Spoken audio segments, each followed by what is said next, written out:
diggers, earth movers, mighty machines. They're fascinating to watch as they reshape the land, usually in preparation for building construction. But deep in a ravine in the heart of Port Alberni, these machines are doing something different. They're reshaping the landscape for both humankind and nature's use. Our main goal here were two things. One was building trails for the Port Alberni public and excavating out areas in an old channel for fish habitat in a salmon rearing capacity. The stream is Rogers Creek, long the focus of Alberni Valley salmon enhancement work, but linked this time to the city through the creation of the Rogers Creek Trail System.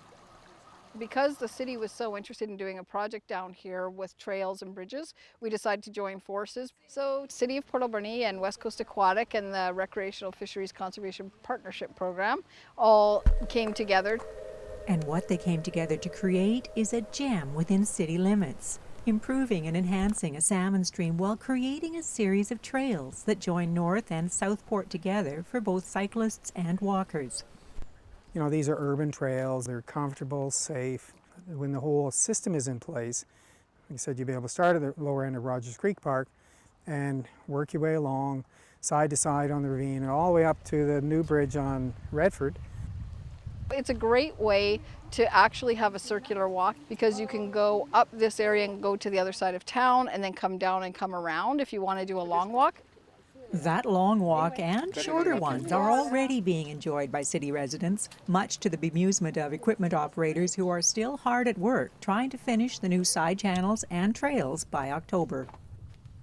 When they come right into our workspace, it's not real fun, but when we see the people coming down and the reactions we get from them, they're all very positive, and I really like that.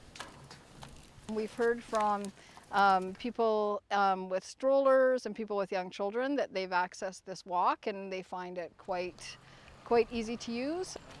And the most frequent visitor, Scott Kenny, who made sure that this project was well begun before his retirement. He's here every day. He calls me once a day for sure to find out how progress is going with certain things.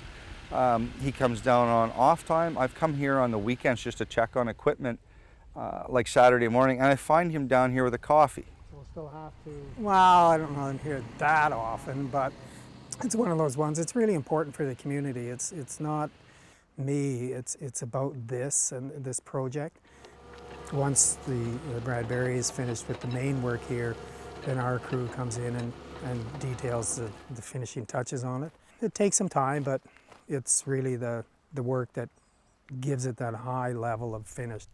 There is clearly finishing to be done, but when it's complete, you'll be able to work your way along a wooded corridor complete with salmon and wildlife, forgetting that you're even in the city, on a groomed path that some users are already calling Kenny Trail.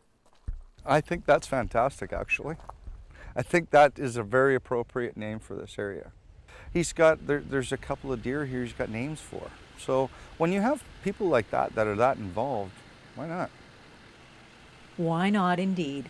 For Go on Shaw TV, standing on Kenny Trail in Port Alberni, I'm Nancy Wilmot.